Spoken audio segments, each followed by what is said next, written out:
오늘 이 자리는 최근 정부 변경과 더불어 우리 사회의 중요한 이슈로 떠오른 중대재해처벌법과 관련하여 특히 지자체가 직면하고 있는 도전과 과제를 심도 있게 논의하기 위해 마련되었습니다. 중대재해처벌법은 2022년 1월 27일 시행된 이래 지속적으로 사건이 발생해서 지금 고용노동부가 법 시행일로부터 2024년 11월 기준으로 해서 약 700여 건의 수사에 착수했습니다. 검찰은 이런 고용노동부 사건을 송치받은 걸 포함해서 그 중에 174건을 접수를 해서 이 중에 이제 중대산업재해가 147건, 시민재해는 27건입니다.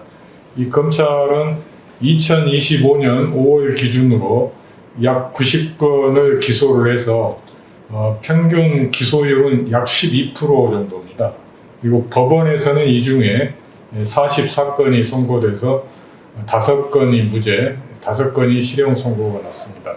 이 법원의 5건 무죄 판결은 2건은 50억 미만의 공사장이라서 법 적용 대상이 아니라는 형식적 요건에 따라 무죄가 났고, 범죄 구성 요건과 관련해서는 3건이 실질적인 무죄 판결을 선고했습니다. 2023년 여름 9명의 사망자가 발생한 충북 청주시 오송읍의 궁평 2지하차도 참사 관련해서 시공사 대표와 관계기관장인 청주시장이 중대재해처벌법 위반 혐의로 기소되었으며, 특히 충북도지사는 불기소되었으나 이 사건으로 지방자치단체장이 경영 책임자로서 중대재해처벌법 위반으로 기소된 첫 사례였습니다.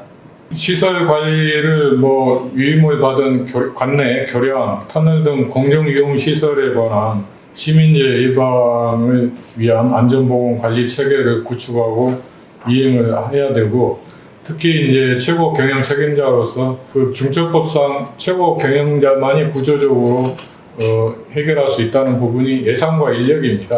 그렇기 때문에 그 담당 체계를 구축하는 데 필요한 인력과 예산을 지속적으로 확보하는 등 임기 중에 경영 책임자로서의 의무를 다할 필요가 있겠습니다. 공중이용시설을 관리하는 주체인 지방자치단체와 담당 공무원은 단순히 교량 등 공중이용시설에 물리적 결함이 있는지 점검할 뿐 아니라 중대재해처벌법이 요구하는 안전보건관리 체계 구축, 그리고 이행 의무를 다하고 그에 따른 자료를 충분히 확보할 필요가 있다고 생각이 됩니다. 외부 위탁 작업 같은 경우는 이제 지방자치단체가 단순히 발주자라고 해서 책임에서 자유로울 수는 없는 것 같습니다.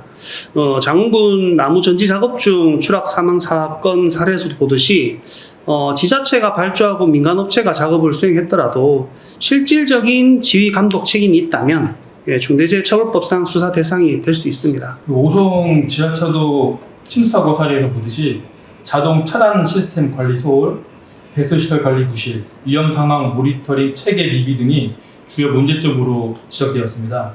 이는 단순히 매뉴얼 문제가 아니라 시스템이 제대로 설계되고 작동하는지에 대한 공학적 점검이 얼마나 중요한지 절실히 보여주게 됩니다. 저희 법무법인과 대한산업보건협회가 공동 시행하는 중처법 준수 인증제를 간단히 소개해드리면, 일단 중처법상 안전보건 확보 의무를 이행했는지 저희 전문 변호사가 서류 심사를 하고, 또 안전 전문기관인 보건협회가 현장 점검을 통해서 이 양 심사의 평균점이 60점을 넘었을 때 합격 인증을 부여하고 있습니다. 산업재해 예방은 모든 부서와 모든 계층의 책임이라는 말이 있습니다. 그렇기 때문에 중대재해법상 의무 주체가 지자체이라고 해가지고 지자체장만이 혼자 원맨 플레이로 산업재해 예방할 수가 없습니다. 이에 관련된 담당 공무원 모두가 각자의 지위와 역할을 다 충실히 수행해서 중대재해를 예방해야 한다는 점을 꼭 명심했으면 합니다.